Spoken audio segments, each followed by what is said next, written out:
Welcome back to Book on a Shelf, the place where we don't just skim the surface of literature. We take a careful dive deep into the structure, the psychology, and, well, the absolute genius that holds great writing together. And today, we are definitely doing a deep dive. We're looking at a story that, on the surface, might seem straightforward, a tale of natural disaster, but it's actually a profound case study in long-term trauma. Yeah, and chronic avoidance and just the incredibly long road required for, real psychological recovery. Exactly. We're exploring Haruki Murakami's renowned short story, The Seventh Man. Our mission today, then, is to treat this narrative less like just fiction and maybe more like an emotional X-ray. We're unpacking one narrator's experience, his decades-long struggle with this devastating childhood event. And we really need to look beyond the tragedy itself, the what, and focus much more intensely on the how. Right. How does Murakami play with time?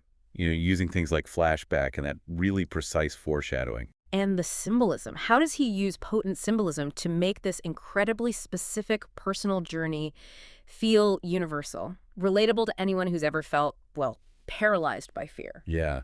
I think the central question for this deep dive is, Ah, what's the true cost of avoidance? The comprehensive cost. right. How does fear, once it really takes hold, not just influence a life, but fundamentally redefine 40 years of it? 40 years. It's staggering. It is. Yeah. And maybe most importantly for you listening, what specific breakthrough, cognitive or emotional, finally allows for some kind of salvation? And the brilliance, it starts right away, doesn't it? In the Ah. introduction. Oh, absolutely. The story opens. The narrator describes this gigantic wave that physically swallowed everything that mattered to him. But then he pivots immediately. He makes it universal. He does. He says, while his tragedy was this wave, there's no way for me to tell, of course, what it will be for each of you. And boom, that's the hook. Right there. We're instantly connected. Yeah. We're talking about the feeling of being overwhelmed, that force in your life, whatever shape it takes, that feels inevitable, devastating, and just way too big to escape. So to really get the intensity of the trauma, we first have to understand the frame, the way the story is told. Okay. This isn't happening in real time. I- It's a controlled confession, almost, given long after the events have been processed. That's a great point. We meet him as the seventh man, right? The last speaker in some kind of group. Exactly. And the setting Murakami creates. It's late past 10 p.m., they're huddled together, and outside, you hear the wind. Yeah, the wind is tearing through the darkness, shaking the windows. It's immediately tense, almost claustrophobic. And that physical violence outside, the storm, it perfectly mirrors the internal violence, the historical trauma the man is about to share. And you see it on him before he even speaks, don't you? You do. His physical description tells a story. Mid-50s, tall, thin, that scar near his right eye short, but deep-looking. Patches of white hair, too. And he doesn't hold back in his opening words. He says outright, he lost precious years that can never be replaced, just trying to recover from this one event. So that whole opening section, maybe the first, 28 lines or so? Yeah. It's pure A foreshadowing. masterclass in it, yeah. We know immediately something catastrophic happened, something that left a permanent mark, physically and psychologically. And that it took decades, not weeks, to even begin to address. Which naturally makes you think about the author himself, Haruki Murakami. Right, his background. Born 1949, grew up mostly in Kyoto and Kobe. Parents were literature teachers, interestingly. But his own reading taste was, well, almost anti-traditional Japanese literature, wasn't it? It leaned heavily westward. Tolstoy, Fitzgerald, Capote, Yeah. not necessarily the classical Japanese masters. And that Western focus, it isn't just like a personal preference, it's really fundamental to his themes. How so? Well, Murakami often writes about what he saw as a spiritual emptiness emerging in Japan. Think about the timing. His youth was post-war. Idealism, maybe, but also poverty. But then, by the late 60s, Japan's economy is booming. Prosperity, consumer culture taking over. And he felt that shift left something missing. Exactly, a kind of void, a move from maybe idealistic struggle to hyper-focused consumerism, leading to feelings of boredom and disappointment underneath the surface. So when the seventh man spends 40 years in this internal exile, this life of just avoidance, lacking connection. You could see it as echoing that bigger picture, perhaps. His life becomes hollowed out, defined by what's missing the seek, a partner. Like a personal reflection of that search for substance in a world that felt like it had lost some of its spirit. Precisely. The emptiness of his isolation mirrors that perceived national spiritual emptiness. And Murakami grounds this personal horror geographically, too. The seaside town, S province. Right, which immediately links the tragedy to Japan's geological reality. Earthquakes, tsunamis, typhoons. They're just part of life there. So it makes the disaster feel less like just bad luck and more almost inevitable, part of the landscape. Yeah, cosmically inevitable almost. It elevates the terror beyond just a personal event. And you mentioned the structure itself, how it helps in understanding the recovery. Can we unpack the foreshadowing and flashback a bit more? How do they work as tools here? Absolutely. Foreshadowing, like we said, builds that suspense.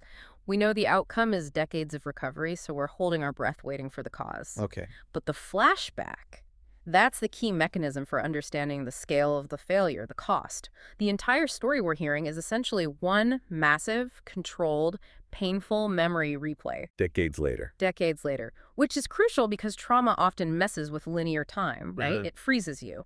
By framing it almost entirely as a flashback, Murakami shows us that the event itself wasn't the whole tragedy. It was the 40 years spent defining his life by it. That was the tragedy. We need that time gap, that distance, to really see the true cost of his fear and avoidance. So the structure is almost like therapy. You have to recount the past with distance to finally understand it in the present. Exactly. A narrative therapy, in a way. Okay, let's go into that past then. The idyllic bit before the storm.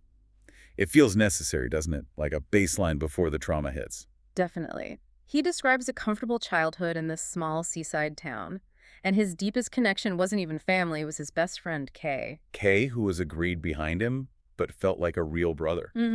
And Murakami's description of Kay is so specific, and it really heightens the tragedy later.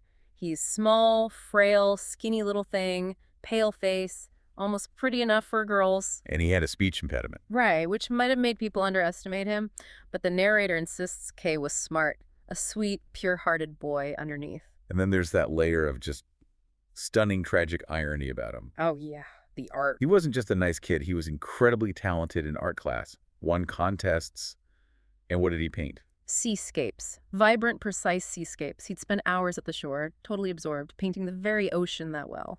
That claims him. It's such a brutal setup. The thing he loved and captured so beautifully becomes his destroyer. A total betrayal of innocence. It really is. So the scene is set for the climax. September. The worst typhoon in a decade hits. And you get that contrast again. Adults are worried, practical storm doors, rucksacks. And yeah, nailing things down. But for the kids, still removed from those practical concerns, it's exciting. Just a great big circus, he says. A wonderful source of excitement. Innocent, but naive. And then comes that critical moment, the eye of the storm. The wind and rain stop, and there's this eerie, quiet, A deceptive calm. totally deceptive. The father, who's the voice of adult caution, opens the door, explains they have maybe 15, 20 minutes of calm. Like an intermission, the narrator calls it. And this is where the clock starts ticking, isn't it? The father lets them go out, but with that specific chilling warning. Come right back here at the first sign of wind. That detail feels so important later. He was given a clear boundary. A boundary he crosses. So the boys head to the beach, towards the breakwater, maybe 200 yards away. But the beach feels wrong. How so? The waves are quiet, hushed. The waterline is way further out than usual, and the sand is littered with debris, flotsam. Which he compares to a big candy store. That simile is interesting. Fleeting pleasure before the horror. Right. But that slight sense of wonder is immediately replaced by dread. Okay, let's slow down here. This is where the primal fear kicks in. How does Murakami describe it? Within about 5 minutes, the narrator feels the waves sliding up soundlessly right next to him. He says the water's approach felt ominous. And he uses that specific comparison. To the touch of a reptile's skin. Why reptile? What does that evoke? It's masterful, isn't it? A reptile suggests something ancient, cold-blooded, completely indifferent to human life. It's not just powerful like a wave, it's stealthy, predatory. It makes the fear feel intelligent, targeted. Exactly. And he admits the terror was totally groundless and totally real. He felt the water was alive, actively planning to grab him like a huge man-eating beast. Instinct just completely overrides logic at that point. Totally. So he tries to warn Kay, who's about 10 yards away, squatting down, absorbed in something he found. But his fear affects his voice first. Yeah. He tries to yell, but his voice sounds strange, alien, as though it belonged to someone else. Fear is already shutting down his ability to connect, to act effectively. And then the other sensory input, the sound. This deep rumbling sound, shaking the earth. But maybe only he hears it. It feels like a personal premonition because Kay's dog doesn't react. Which isolates him even more in his terror. No one else seems to sense the immediate danger. And that leads to the critical choice. The moment that generates 40 years of guilt. He knows, intellectually, he should grab Kay. But he runs, full speed, the other way, towards the safety of the dike, alone. And he analyzes it so clearly later. Fear was so overpowering it took my voice away and set my legs to running on their own. His conscious moral self was just paralyzed.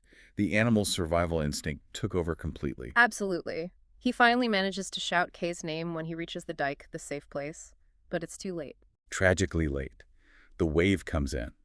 How's it described? Through these escalating, terrifying metaphors, first like a huge snake with its head held high, poised to strike. Okay, back to that predatory idea. Yeah. Then, as he grasps the sheer scale of it, it's as tall as a 3-story building. Kay looks up, doesn't seem to understand, and is just swallowed.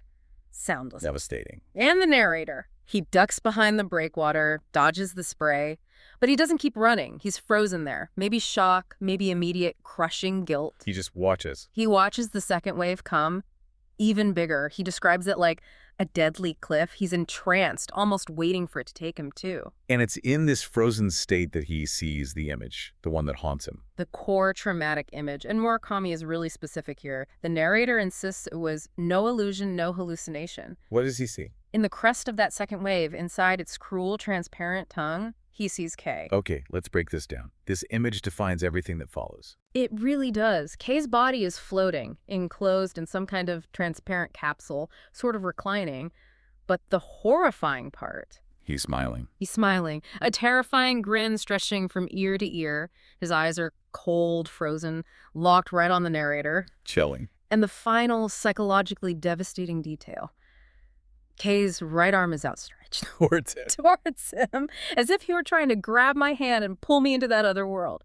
It's the ultimate psychological torture, isn't it? The friend he abandoned seems to be beckoning him, inviting him into the horror he just fled from. That image is the anchor for the next 40 years. So the immediate aftermath is just total collapse. Complete physical and psychological breakdown. He loses consciousness right there on the beach.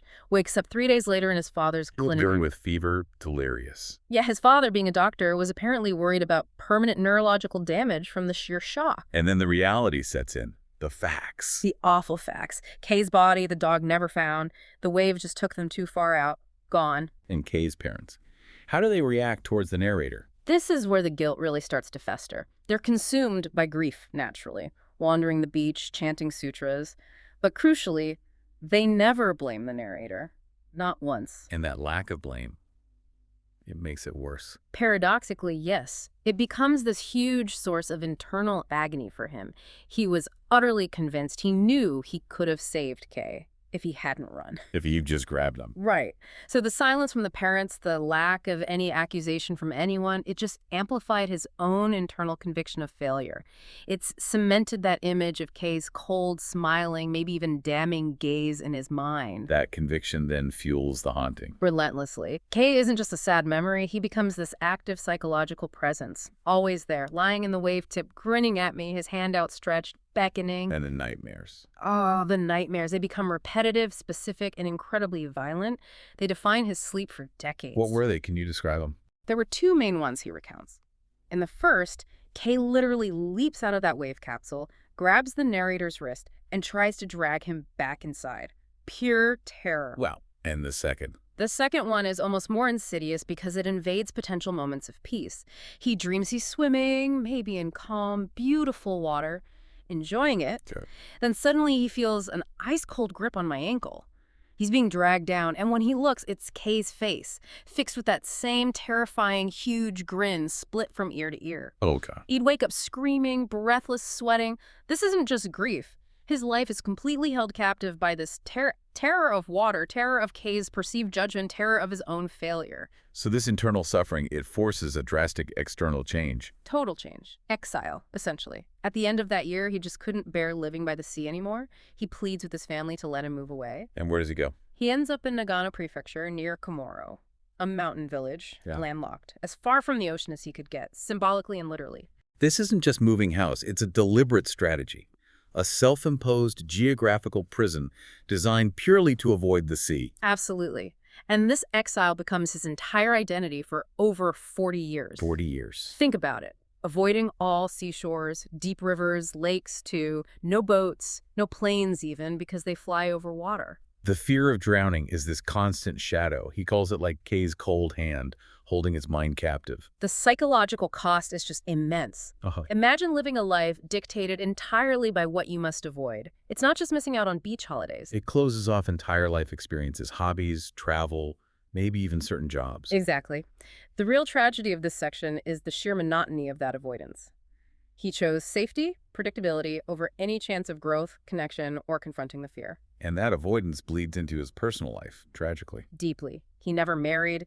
He implies he fell in love, had relationships, but he never spent a single night with a partner. Because he couldn't bear the thought of sharing the terror, of waking someone up with his screams. He felt the terror was in my bones, intrinsic to him, unshareable. So he chose complete isolation instead. To protect others, maybe, but ultimately to protect himself from having to explain, to confront the root of that fear.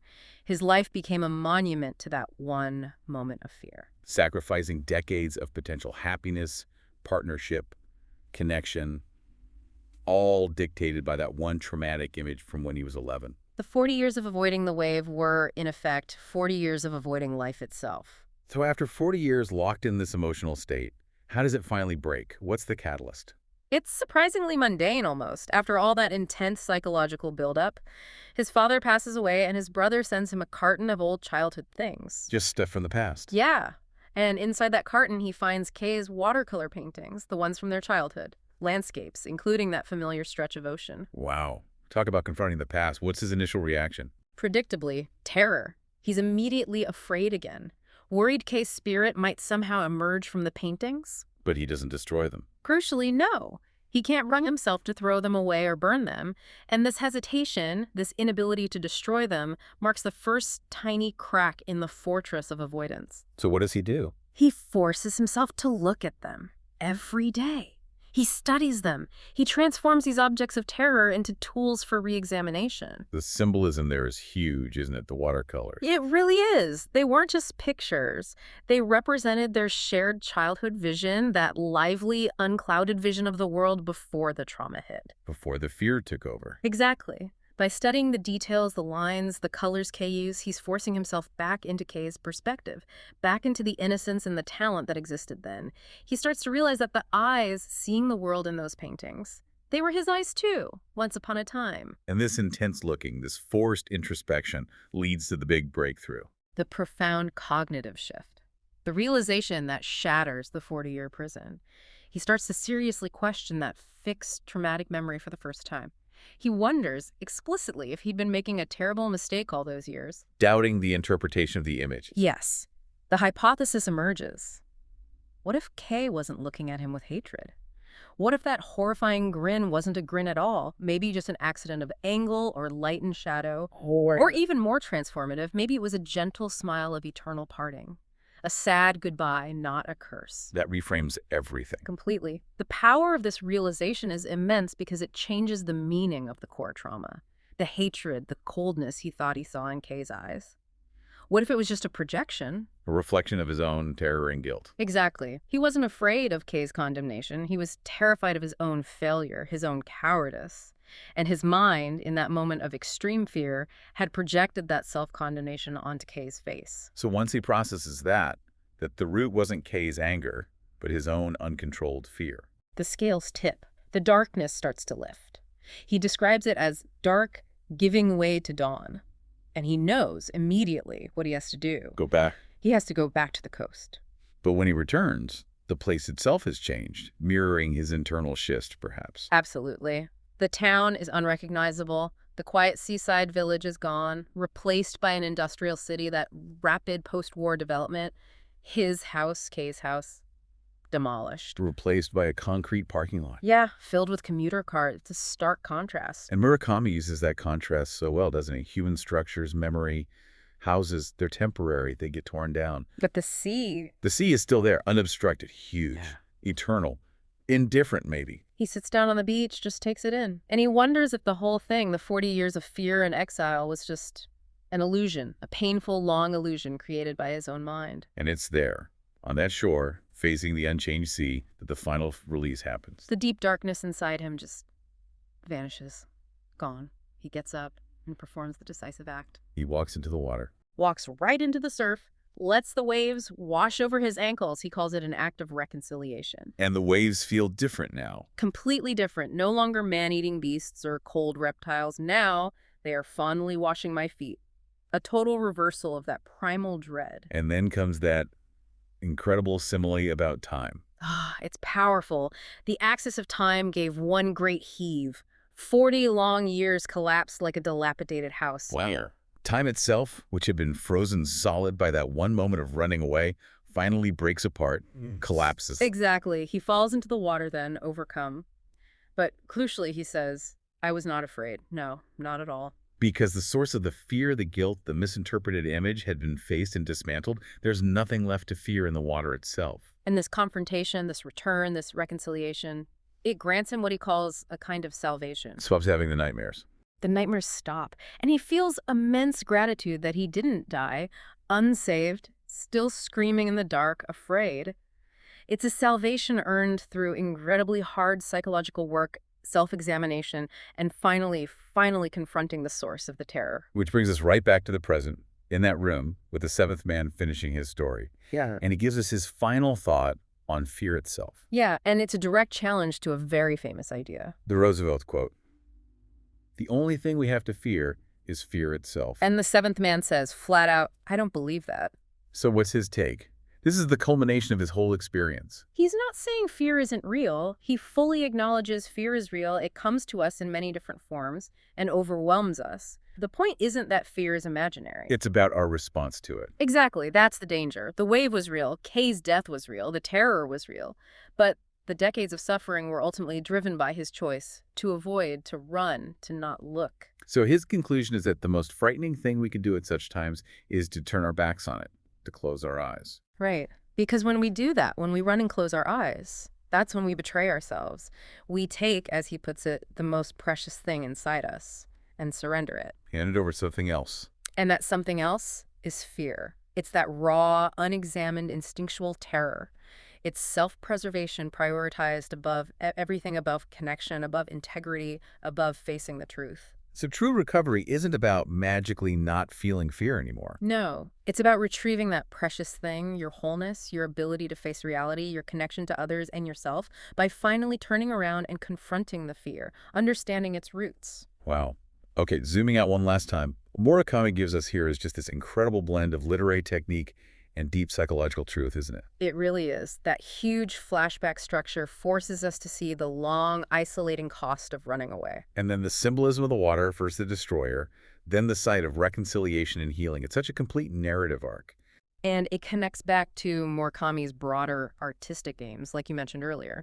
His rejection of that tight bonsai style of some traditional Japanese writing. Right, he wanted something freer, more global. He talked about wanting long and peculiar metaphors that seem fresh, because his main goal was communication, getting these universal primal feelings across. And he definitely achieves it. That image of Kay smiling in the wave, it's incredibly peculiar, but it communicates that frozen, misinterpreted trauma so powerfully. Which is why his work resonates globally, right? People read them not just as Japanese novels, but simply as novels dealing with universal human experiences, fear, loss, grief, memory recovery. So this whole deep dive kind of boils down to a fundamental choice, maybe.